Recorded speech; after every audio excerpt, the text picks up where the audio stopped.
যদি হজ কবুল হয়েছে তো আপনি জান্নাতে চলে গিয়েছেন। হাদিসটি এসেছে নাসাই ৩ নম্বর খণ্ড, হজ অধ্যায়, পৃষ্ঠা 242, মুসনাদে আহমদ ৯৯৪১ নম্বর হাদিস, তিরমিজি ৯৩৩ নম্বর হাদিস।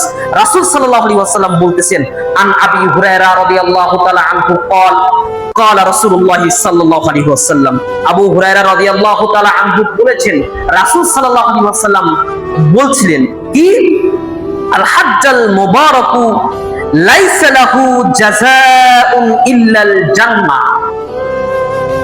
কবুল হজের প্রতিদান হচ্ছে, কে বলতেছেন? মুহাম্মদ সাল্লাল্লাহু আলাইহি ওয়াসাল্লাম বলতেছেন যে কবুল হজের প্রতিদান হচ্ছে জাযাউন ইল্লাল জান্নাহ, জান্নাত।